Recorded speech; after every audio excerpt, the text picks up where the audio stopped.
Tá gravando? Acho que sim. Bom. Eu sou artista, tenho 36 anos e sou gay.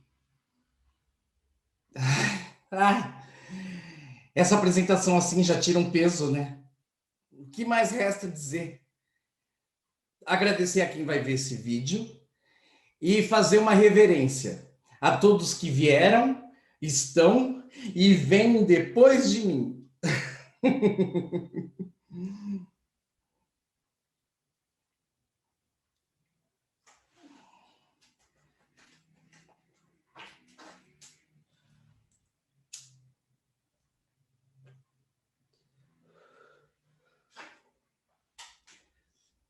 Eu sou artista, assim como tantos outros artistas. Eu sou um grãozinho de areia no mar das ilusões que se iniciam no acender das luzes e morrem no fechar das cortinas. Eu sou tão importante quanto um grão de areia. Um pequenino grão de areia que era um pobre sonhador. Olhando o céu, vi uma estrela. Imaginou coisas de amor. Eu sou artista transformista. Não uma travesti, não uma transexual, não uma crossdresser. Um artista. Eu sou artista e moro num apartamento muito antigo, numa rua muito conhecida da minha cidade. Eu tenho para me fazer companhia uma tartaruga, 2 canários e uma gata. Eu quase sempre vou à feira e cozinho também. Arrumo, lavo, enxugo. De vez em quando eu me sento na máquina de costura. Eu sou um pouco decorador, um pouco estilista, mas a minha profissão verdadeira é à noite. Eu sou artista. Eu sou artista e faço um número muito especial. E eu sei que as pessoas ficam impressionadas com o que vem. Lá pelas 3 da manhã, eu e os meus amigos de todos os sexos, nós vamos para um bar qualquer do centro.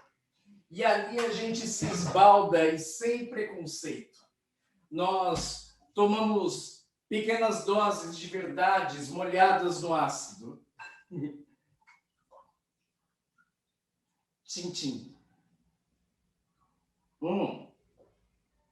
Quando amanhece, eu retorno para casa para reencontrar o meu lote de solidão.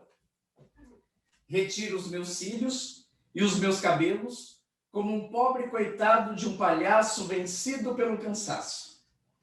Deito, mas não durmo. Fico lembrando de todos os amores de uma vida. Na verdade, ninguém tem o direito de me julgar, de me censurar. Eu sou artista. Eu sou artista, mas quando eu não estou em cima de um palco, ou como todos aqueles que não vivem de arte pensam que eu vivo, na boemia, eu estou dentro de um ônibus. E não porque eu goste de andar de ônibus. Apesar de saber que tem pessoas que gostam de andar de ônibus para pensar na vida, para deixar o tempo passar, para descer no ponto errado e voltar para suas casas a pé, pensando que todos os problemas da sua vida são muito maiores do que simplesmente descer num ponto errado. Eu estou no ônibus porque eu sou cobrador. Eu sou cobrador. E hoje eu sei que eu sou feliz em saber que eu sou cobrador. Porque depois de 20 anos nesse emprego, apesar de acordar cedo, que é algo que eu detesto, eu vejo que há satisfação em ser cobrador. As pessoas pensam que a satisfação está em exercer grandes profissões. Médico, engenheiro, advogado, artista. Mas não. Há satisfação em ser cobrador. E uma das coisas que me satisfaz é saber que essa profissão, que ao contrário das outras, não exclui ninguém, nunca vai acabar. Nunca vão trocar os cobradores por máquinas. Essa profissão não exclui ninguém. Quantas pessoas não são maltratadas no dia a dia por outros profissionais? Médicos, motoristas, atendentes, recepcionistas, artistas. O cobrador não. Ele quase sempre é uma pessoa muito tranquila, a não ser que esteja com sono. E apesar desse nome que dá um ar de cobrança e responsabilidade, ele sempre é uma pessoa de bom humor.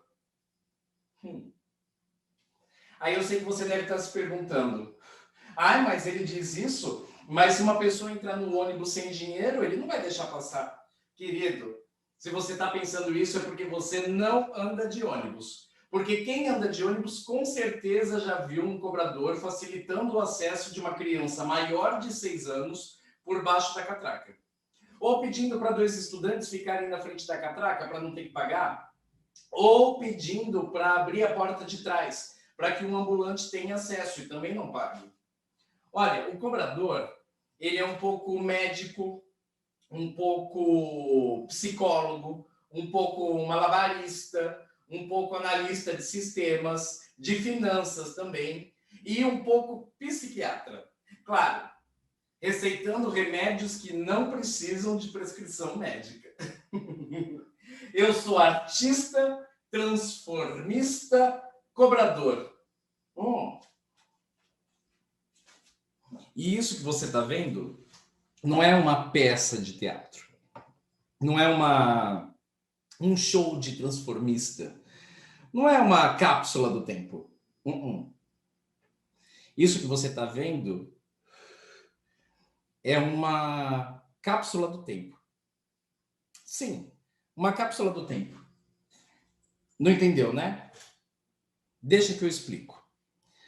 As pessoas nunca sabem a hora da sua morte. Talvez por isso a morte nos fascine tanto. Se a gente soubesse quando a morte vai bater a nossa porta, talvez nós fizéssemos planos ou outros planos. Talvez nós quitássemos todas as nossas dívidas. Talvez nós fizéssemos novas dívidas. Talvez eu teria feito aquela viagem para Poços de Caldas. Ou usado aquele conjuntinho preto de risquinha verde que eu comprei. Bom, o fato é que nós não sabemos. Todas as nossas memórias, as recordações, as nossas lembranças, elas só são compiladas quando a gente já está muito velhinho. Ou quando a gente morreu, para fazer a nossa biografia. E o que acontece na maioria das vezes é uma visão distanciada de quem nós fomos de verdade. Eu vou fazer diferente. Eu vou fazer uma cápsula do tempo. Para quando chegar a hora da minha morte, ou se simplesmente um dia eu esquecer de quem eu era, eu saber quem eu sou hoje. 31 de janeiro de 2005. Então, muito provavelmente, ninguém vai ver essa fita. Ou se alguém vê, provavelmente você, eu mesma. Então, oi, Glória do futuro. Aqui quem te fala é a Glória do passado. Hoje você fez um show maravilhoso. Eu fiz o show e depois disso eu passei no mercado 24 horas e fiz umas compras. Hoje ele vem jantar aqui. Então eu vou fazer lasanha. Ele ama lasanha. E eu amo receber o cachê logo depois do show. Porque é sempre bom ter um dinheirinho na carteira. Hoje eu fiz um show maravilhoso. Eu fiz Elis Regina. Eita, mulher porreta, né? Morreu tem mais de 20 anos e ainda mexe com a gente. Eu fico toda arrepiada só de lembrar. Caía a tarde feito um viaduto e um bêbado trajando luto. Me lembrou Carlitos, a lua, tal qual a dona de um bordel, pedia a cada estrela fria um brilho de aluguel. Eu tinha 12 anos quando ela morreu. Eu me lembro da comoção, da multidão. A morte, mais do que a vida, mexe com as pessoas, né? Eu tive uma infância maravilhosa. Os meus pais fizeram de tudo para que eu tivesse uma educação primorosa.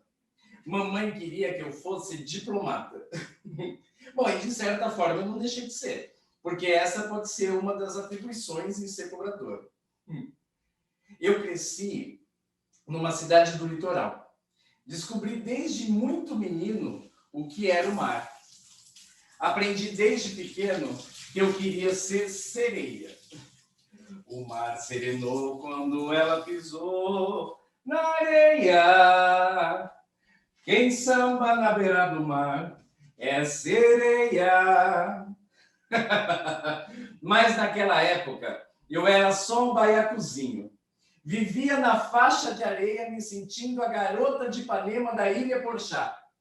Vivi na faixa de areia até os meus 17 anos. Em 1988, eu e a minha família nos mudamos para o Grande ABC. Naquela época, a gente podia dizer que morava no Grande ABC, porque existia naquela região uma sensação de liberdade, de igualdade, de renovação mesmo, sabe? Muito por conta das greves e dos manifestos que tinham dos metalúrgicos naquela época. Mas eu não estava preocupado com isso. Eu estava preocupado com outra coisa. Eu estava preocupado de verdade em continuar sendo sereia.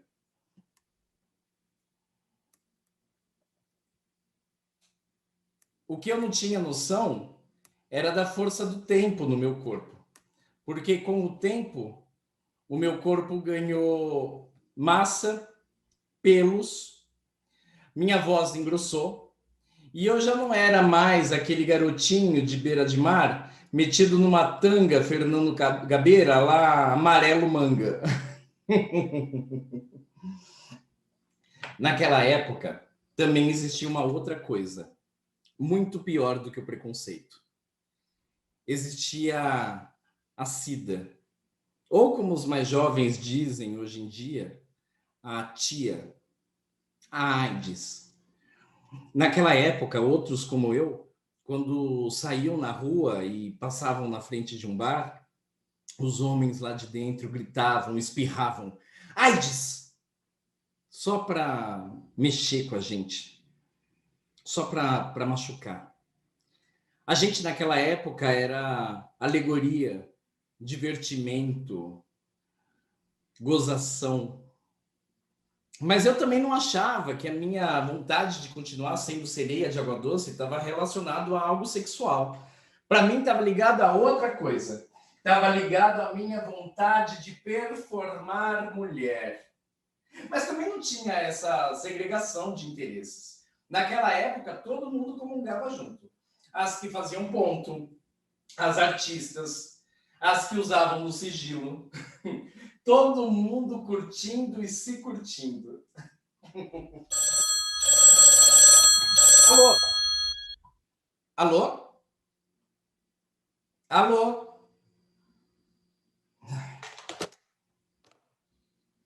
Eu já falei que eu estou esperando uma ligação hoje? Bom, mas enfim, onde é que eu estava mesmo? Ai, sim. Mulher é uma coisa maravilhosa, né? Eu fico encantada. Tantas mulheres incríveis. A Carmen, a Rita, a Dalva, a Elis. Pensando bem, a Rita não é bem uma diva, né? Mas eu acho ela maravilhosa. Eu fico encantado. E performar mulher é uma coisa maravilhosa. Eu me lembro da primeira vez que eu me vesti de mulher. Foi para ir num baile de carnaval. Eu usei uma canga amarrada na cintura e aqueles negócios que a gente põe, mas não é maiô. Como é que é o nome daquilo? Meu Deus do céu. Colã.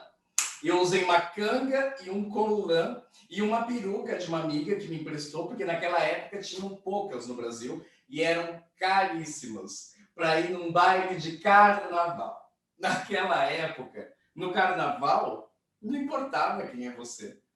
Mas é carnaval, não me diga mais quem é você. Amanhã tudo volta ao normal. Deixa a festa acabar, deixa o barco correr, deixa o dia raiar, que hoje eu sou da maneira que você me quer. O que você pedir, eu lhe dou. Seja você quem for, seja o que Deus quiser. Seja você quem for, seja o que Deus quiser. Eu me senti o máximo. Poder sair na rua da forma que eu queria sair sempre. E os olhares? Não eram olhares de preconceito, de raiva. Eram olhares de curiosidade, de diversão. Eu me lembro que eu fui para esse baile usando 3 meias finas e uma meia rastão por cima. Usei uma sandália de salto torto que eu peguei emprestado, que era pequena para o meu pé e os meus dedões ficavam para fora. Coloquei um band-aid no calcanhar, porque a sandália apertava. E o colã, que era de lurex roxo, uma máscara de paetê da mesma cor, a peruca e a canga dourada. Foi nessa noite que eu entendi, para mim, o que era ser mulher. Mas eu queria mais do que isso. Eu queria ser Miss Brasil, ser a Marta Rocha do Grande ABC. Eu cheguei nesse baile e eu fui sozinha. Aí já fui direto pro bar. Pedi uma Cuba Libre, tomei, fiquei ousada, desamarrei a canga da cintura, fiz uma capa. Eu era a Mulher Maravilha do Aramaçã. Lá pelas tantas, eu descobri que eles iam fazer um concurso de melhor fantasia. Comprei tudo. Eu não pensei duas vezes. Eu peguei, tomei mais 3 Cubas Libres e fui direto para o palco. Aí, chegando lá, eu tive o meu momento de manequim. Com a minha capa, o meu colã e a minha sandália de salto torto. Nisso, depois que eu acabei de desfilar, o apresentador virou para mim e falou assim: qual que é o nome da sua fantasia? Eu, sem pensar, respondi: Super Berinjela Atômica. Bom, naquela época, onde tudo podia, eu ganhei o desfile. As minhas concorrentes nem tiveram chance, porque era uma múmia de papel higiênico, uma pirata com um papagaio no ombro e uma colombina. Eu lembro que as pessoas vinham falar comigo, vinham me perguntar quem eu era. Talvez pela minha fantasia, talvez pelo nome que eu escolhi, talvez para rirem de mim. Mas não importa. A gente sempre lembra da história pela perspectiva que mais nos agrada. E naquela noite, eu era a rainha do baile. Praticamente um Clóvis Bornai. Já deixei uma carne moída pronta, porque, né? Lasanha sem carne moída, não tem graça. Mas eu não coloco tempero. Continuo não colocando. Porque eu prefiro temperar ela depois já no molho, entendeu? Acho que fica mais saborosa. Nossa, essa carne moída vai sobrar ainda. Tá sambando na minha geladeira. Já tem tanto tempo. Eu podia colocar um caldo de carne. Vou pôr um caldo de carne. Acho que dá mais tempero, né? Bom, eu sei que depois que eu ganhei o concurso, eu desci do palco, voltei no bar e pedi mais uma Cuba Libre. A noite era minha. Que mais que eu podia querer? Aí eu fui para um cantinho, fumar um cigarro. Naquela época, era muito elegante fumar. Todas as mulheres e as que almejavam ser uma, fumavam charme. Porque o elegante mesmo era fumar cigarro longo. Eu lembro que eu fui para o cantinho, acendi o meu cigarro e fiquei ali, curtindo o meu momento de glória solitária. Nisso, um rapaz apareceu, lindo de morrer. Eu lembro que ele tinha uns olhos azuis, turvos, de todos os excessos do carnaval. Ele estava com um resto de fantasia que devia ser um vampiro. Mas do vampiro mesmo, só tinha sobrado uma capa e um resto de mel escorrendo pelo canto da boca, com corante, imitando sangue, né? Ele me pediu um cigarro, eu dei. Ele me ofereceu um gole de cerveja quente num copo de plástico. Cerveja, eu odeio cerveja. E o copo de plástico não era a coisa mais charmosa naquela noite. Mas eu disse sim. E então eu me dei conta que eu diria sim para qualquer coisa que ele dissesse. Nós conversamos muito e dançamos também. Não ali na frente de todo mundo, claro, mas no jardim, do lado do salão.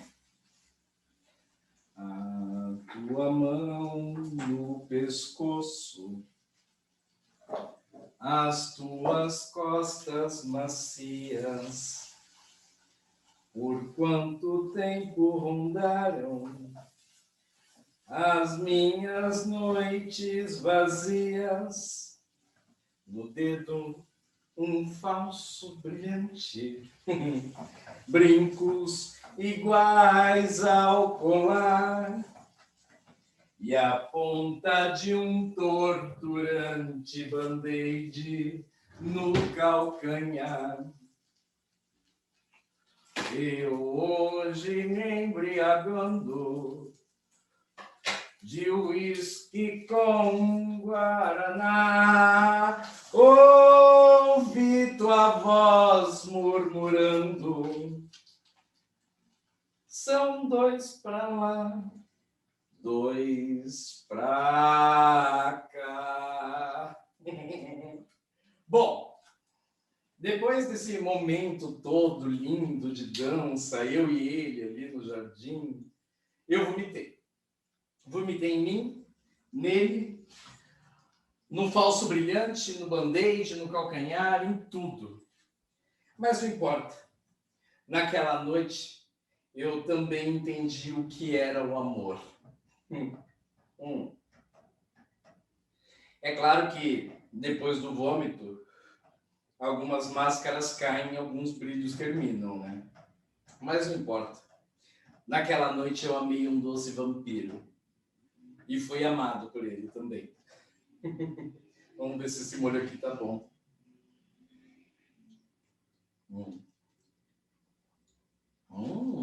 Tá uma delícia. Vou colocar um pouco de orégano. Ele adora orégano.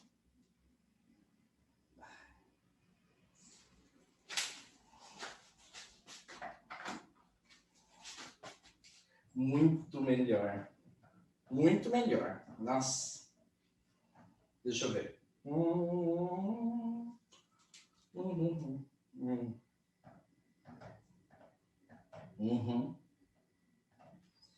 Uma delícia. Bom, Glória, acho que está na hora de montar essa lasanha, né? Eu fico aqui falando com você, vou acabar me distraindo e não vou fazer as coisas direito. Sabe, eu não sei se eu estou falando com você e isso me influencia, não sei se é porque eu estou na frente de uma lasanha, enfim. Mas você sabe, eu penso que o amor é como uma lasanha, sabe? O exemplo é meio ruim, mas você vai entender. A lasanha, ela é feita de camadas que se unem, mas não se misturam. Uma primeira camada de molho, uma segunda camada de massa, uma terceira camada de presunto, outra camada de queijo, para só então a gente retornar para o molho.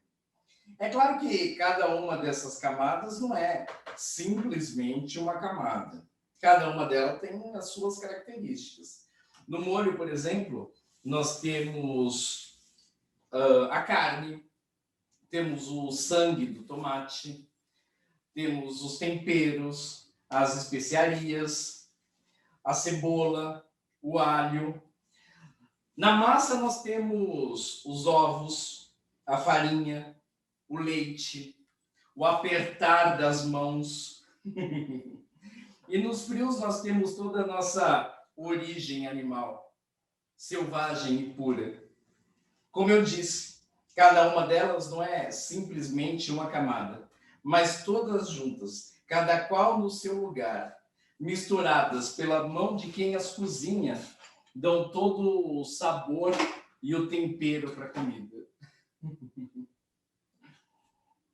Sabe, toda vez que eu fico assim, cozinhando, eu fico pensando que eu sou como uma dona Flor, que cozinha para os seus dois maridos. Só falta os dois maridos, né? O que será que me dá? O que será, meu nego? Será que me dá? Que não me dá sossego? Será que me dá? Será que o meu chamego quer me judiar? Será que isso são horas dele vadiar? Será que passa fora o resto do dia? Será que foi-se embora em má companhia? Será que essa criança quer me agoniar? Será que não se cansa de desafiar o que não tem conserto nem nunca terá? O que não tem cansaço nem nunca terá? O que não tem limite? Assim é o amor, feito de camadas que se unem, mas não se misturam. Uma primeira camada de sangue, ossos e carne dos amantes. Uma segunda camada de pele, suor e apertar das mãos. Uma terceira camada de sentimentos e uma quarta camada de toda a nossa origem animal, selvagem e pura. Eu tive muitos amores, tantos que eu nunca parei para contar. Médico, cartunista, jornalista, fotógrafo. Com cada um deles eu idealizei casa, cachorro e filhos. Eu vi como meu sobrenome ia ficar com o sobrenome de todos eles.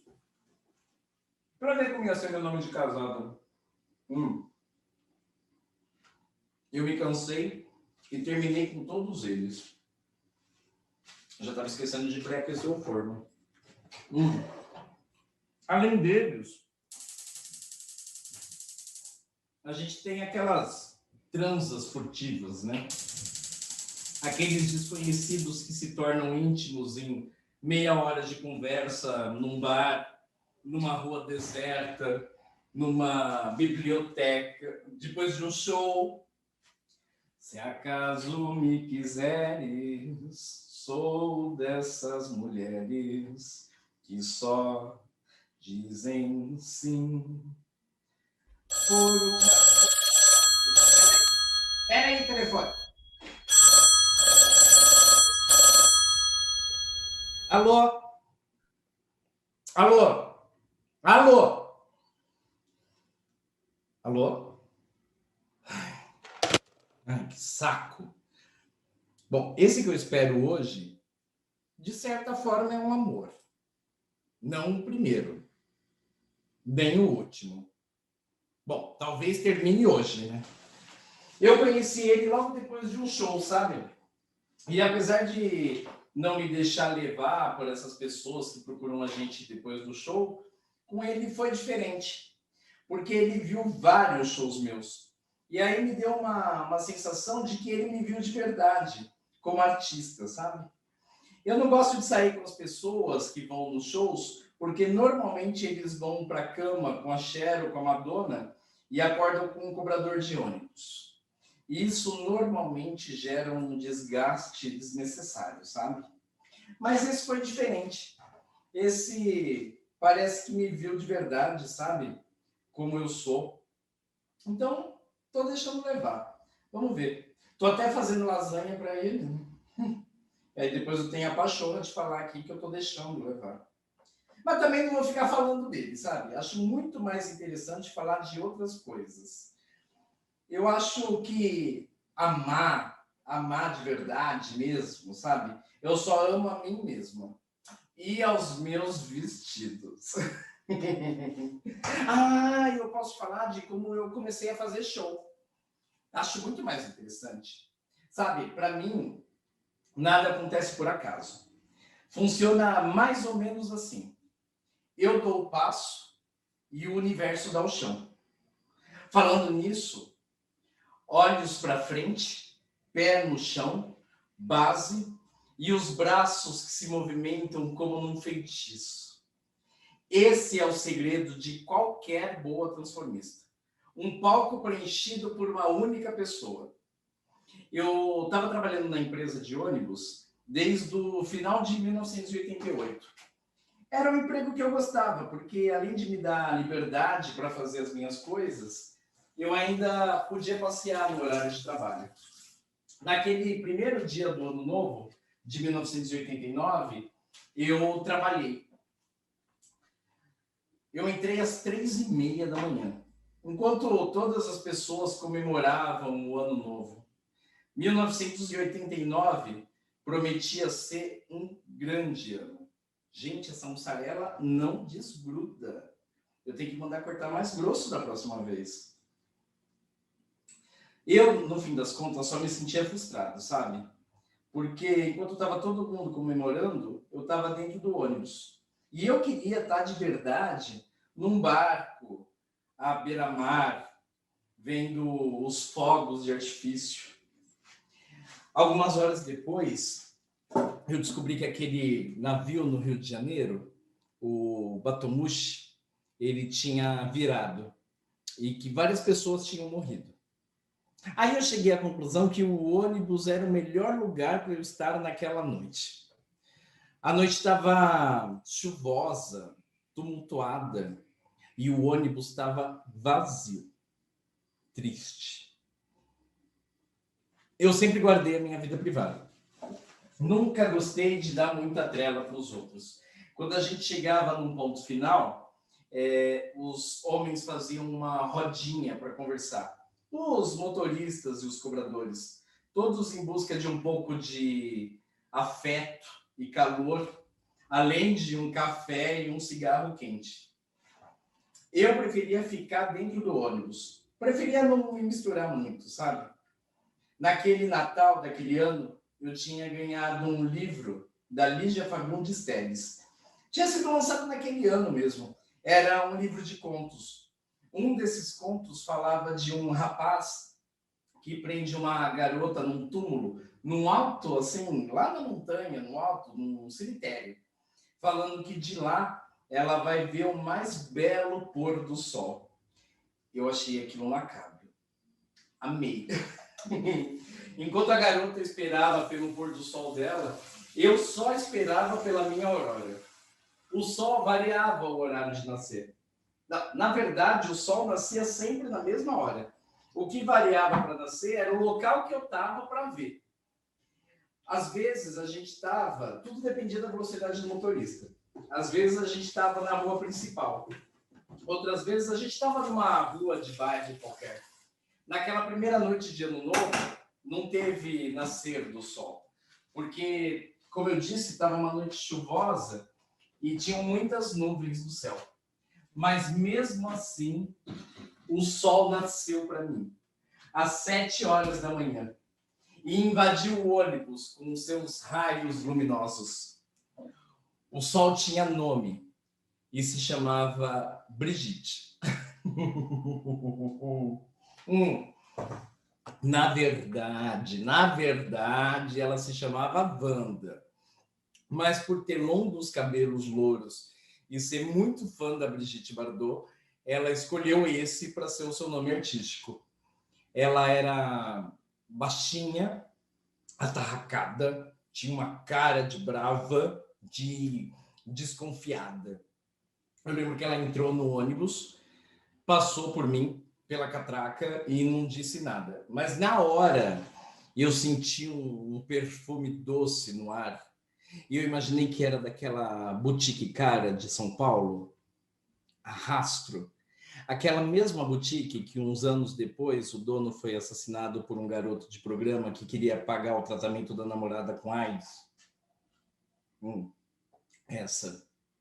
Mas não importa, isso também. Ela passou por mim, sentou na minha frente. Aí nisso ela virou para trás. Gente, Glória, olha que beleza. Ninguém faz uma lasanha igual a sua. Vai pro forno. A Brigitte virou para trás para mim e falou assim: passou a noite inteira aí? Eu disse que sim, desde as 3h30 da manhã. Aí ela falou: por isso essa cara de merda? Achei ela tão desaforada, mas não falei nada. Nisso ela tirou da bolsa uma garrafinha de uísque e falou para mim: quer? Eu já não era de beber, né? Ainda mais em horário de trabalho. Então não falei nada. Nisso ela virou para mim e falou assim: onde é que você queria estar à meia-noite? Aí eu disse para ela o que eu falei, né? Que eu queria estar num barco, à beira-mar, vendo os fogos de artifício. Ela virou para mim e disse: Outras pessoas que queriam a mesma coisa que você morreram hoje lá no Rio de Janeiro. Aí eu achei isso tão delicado, sabe? Mas não falei nada. Eu não ia começar o ano brigando com uma bêbada de meia idade dentro de um ônibus, né? Aí nisso, ela começou a cantar uma música em francês, da Digliota 50.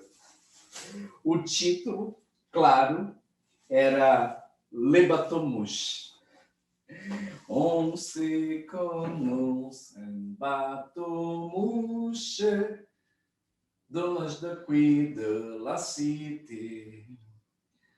La nanana de mousse, vive le voyage organisé.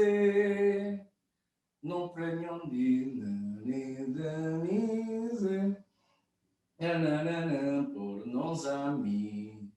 Le guide dit seguir, le guide é de seguir. Eu perguntei para ela o que ela estava fazendo. Ela disse que estava homenageando os mortos, à sua maneira. Isso me irritou tanto. Mas, nossa, como ela cantava bem. Aí eu me interessei em saber. Me interessei em ter mais informações sobre aquela bêbada de meia-idade. Eu senti que ela não era só uma bêbada de meia-idade qualquer. E aí eu perguntei, e você? Onde é que você queria estar? Aí ela disse, eu não queria, eu estava vendo os meus fogos de artifício. Mas não eram fogos, eram luzes. Eu estava num palco.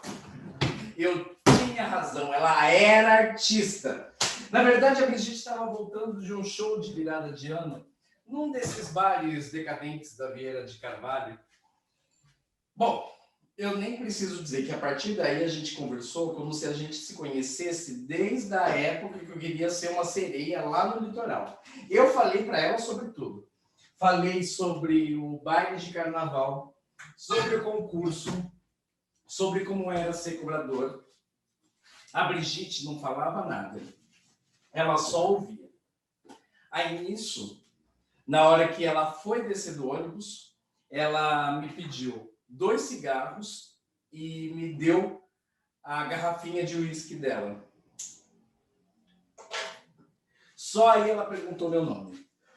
Eu disse e ela falou, horrível, não combina com você.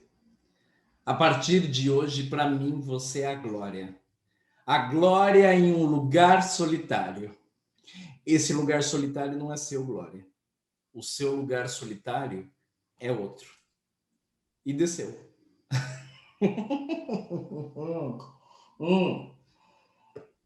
Eu podia falar sobre o impacto desse encontro com a Brigitte. Podia falar sobre o tanto de tempo que a gente levou para se reencontrar. Eu podia até dizer de como foi para mim ser rebatizado por ela. Mas o que importa mesmo dizer é que 1 mês depois eu estava em cima de um palco com a Brigitte, nós duas de vestido preto, de lurex, paetê, ombreira, fenda, cantando TT Espíndola. Na verdade, eu abria os shows da Brigitte, mas eu não cantava, eu fazia playback. A Brigitte fazia de tudo. Ela era um pouco cantora, um pouco vedete, um pouco figurinista, um pouco mãe de santo também. Foi com a Brigitte que eu aprendi tudo.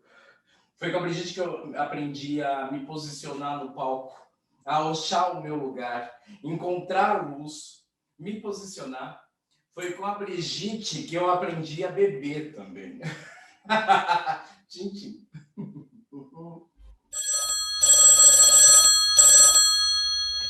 Alô? Alô? Alô? Inferno de telefone que não toca. Coisa horrível. A gente fica vindo aqui. Glória. Você lembra? Eu trabalhava de quinta e sexta no ônibus e depois eu ia direto, aliás, de quinta e sexta nos shows e depois eu ia direto para a jornada de ônibus. Meu Deus, faz 200 anos, eu não sei como eu aguentei. Mas foi com a Brigitte que eu aprendi que o palco era um oceano e que lá eu podia ser tudo que eu quisesse.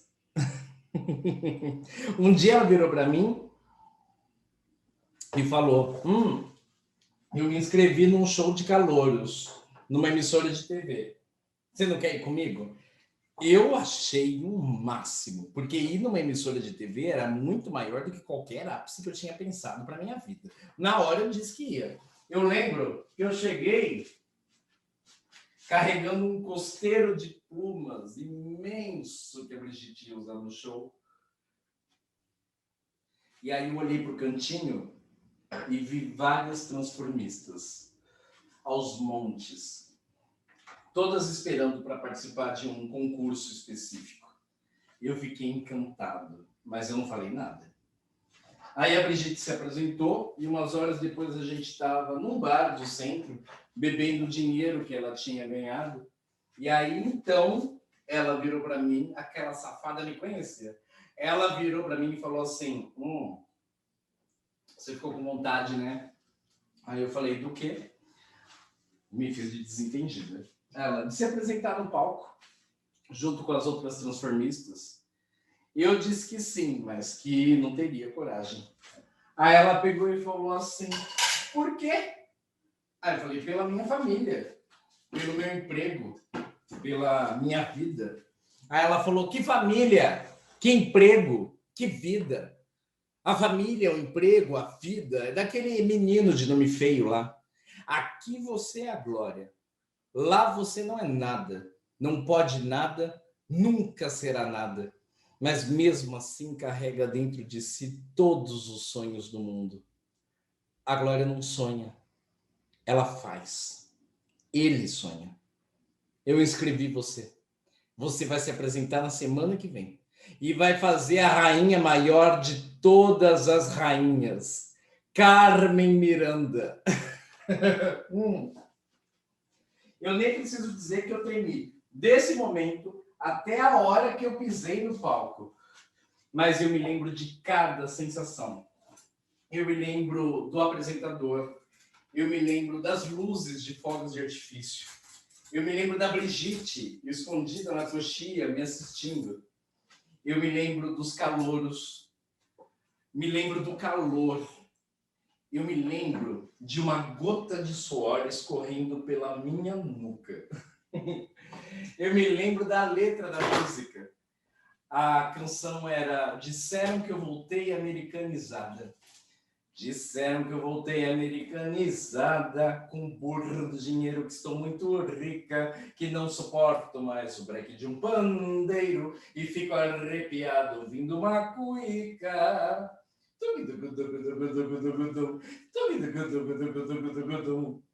Disseram que com as mãos estou preocupada e corre por aí que eu sei certo zum zum, que já não tem um molho, ritmo nem nada e dos balangandãs já nem existe mais nenhum.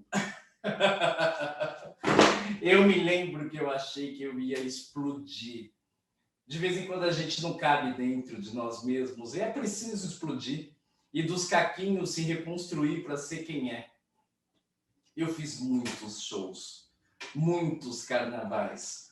E eu sempre tentava passar desapercebido, né?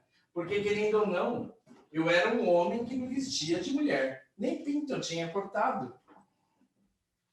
Eu lembro que naquela época, eles me chamavam de boneca. E eu achava bonito. Boneca. Para mim, era mais do que sobreviver. Era mais do que estar. Era ser. Era a luta de um artista transformista, cobrador, em cima de um palco. O palco nunca vai morrer, porque sempre vai ter um artista ali por ele. Tristes são os artistas que pensam que a arte só se faz no palco. Imagina. A arte se faz onde está o povo. Está no ato de se entender povo e ao povo servir a sua arte. Seja ela num palco, num terreiro, num carnaval. Eu fiz muitos shows, muitos carnavais, muitas noites mal dormidas e bem vividas.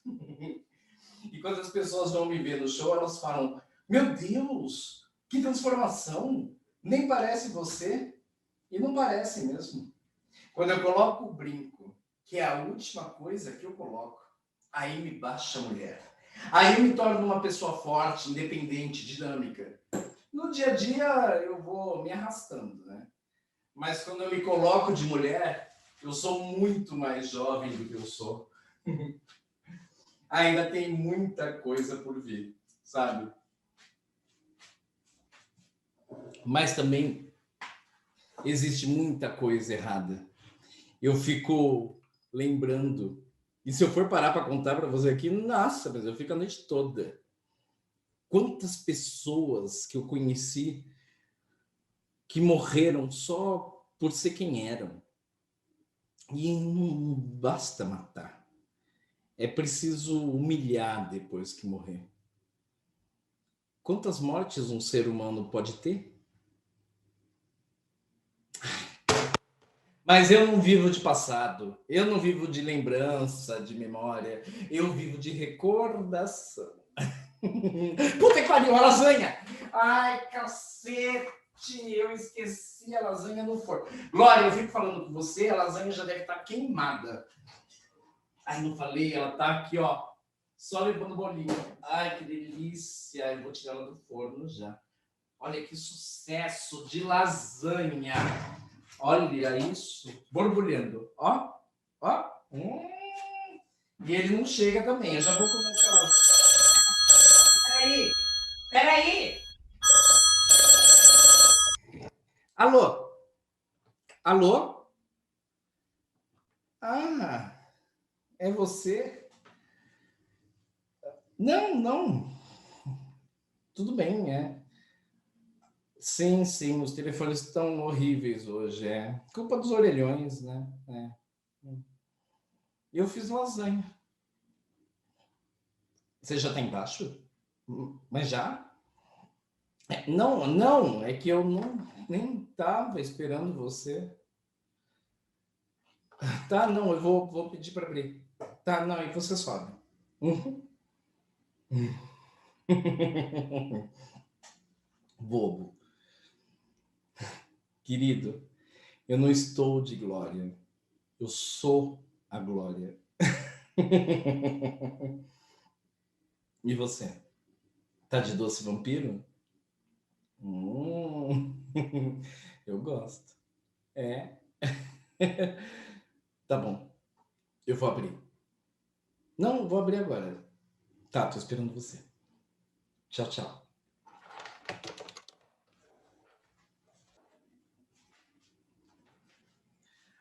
Antes, mais uma coisa. Para que fazer esse vídeo aqui falando de mim? As pessoas não querem saber dos artistas. As únicas pessoas que querem saber dos artistas são as famílias dos artistas. As pessoas vão ao teatro pela história. As pessoas só se interessam pelos artistas mesmo depois que eles morrem e fazem a sua biografia. Mas eu não morri. Eu tô aqui. E você que tá vendo isso tá aí. Então por que fazer esse vídeo falando de mim? Sabe, eu acho que eu tô fazendo esse vídeo para fazer alguma coisa por mim, sabe? Eu acho que eu não fiz tudo que podia ter feito por mim. Talvez por medo, por comodidade, por insegurança. Quem dirá pelos outros? A única coisa que eu fiz por mim mesmo foi sobreviver.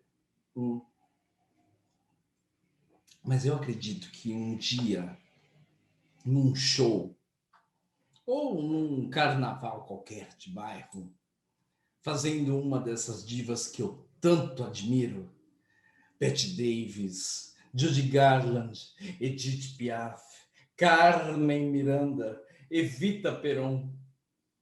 Num desses dias, num carnaval qualquer de bairro, um jovem gayzinho vai me ver. E talvez ele o mude. E talvez no futuro ele tenha coragem de dizer quem é.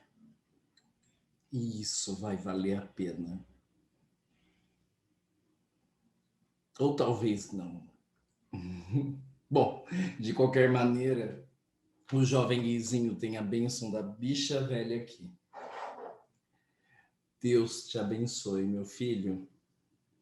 E quando não souber mais o que fazer, deixa o coração explodir. Savá, a gente se vê por aí. O doce vampiro chegou. Eu vou abrir. Tchau, tchau. Meu doce vampiro. Na, na, na. Glória, você já sabe como essa história termina. Mas eu não. Tchau, tchau.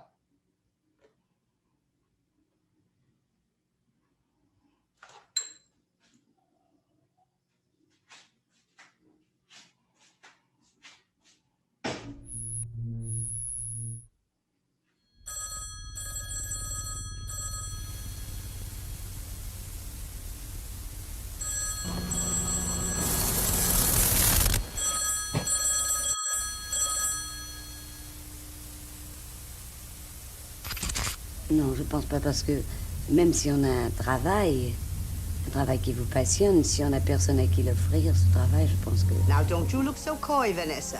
You know what you'll be doing. You'll be going for a walk with your boyfriend. You know, he is good looking. A little young, perhaps.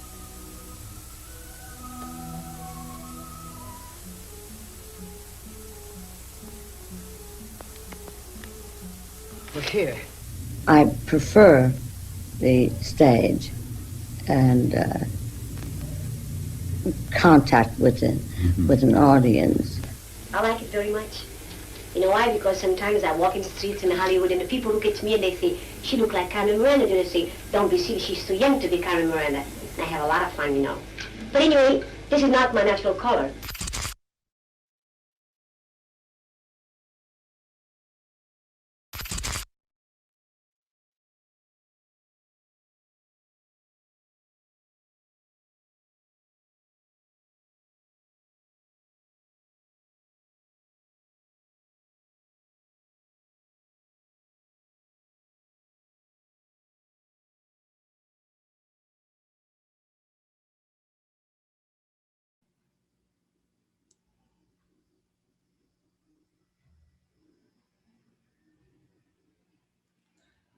Olá, pessoal. A gente está vendo aqui, agora na lateral, os nossos apoios, né? Esse projeto é um projeto da Lei Aldir Blanc, pela cidade de São Caetano do Sul. E eu quero agradecer desde já a presença de todos vocês aqui e falar que agora a gente vai fazer uma live, que é um bate-papo, lá no Instagram. Então, vocês podem acessar através do perfil do espetáculo, que é gloria.em.lugar.solitário, que é o nome do espetáculo. Ou pelo meu Instagram, que está aberto, que é george.vilches. Então, vão para lá, a gente vai bater um papo bem gostoso e vai ser muito legal tê-los por lá. Também quero agradecer, para quem não vai para lá, eu acho importante dizer aqui, quero agradecer a nossa equipe. Primeiro, o Celso Corrêa Lopes, que é o diretor deste trabalho. Quero agradecer também a Maiara Dias, que está trabalhando com a gente com a parte de produção. A Beatriz Assis, que está fazendo toda a operação dos vídeos. O Marco Aurélio Monteiro, que fez a edição dos vídeos que vocês viram. E falar que a gente está esperando vocês lá no Instagram. Então, vem bater um papo com a gente, tá bom? Até já. Tchau, tchau.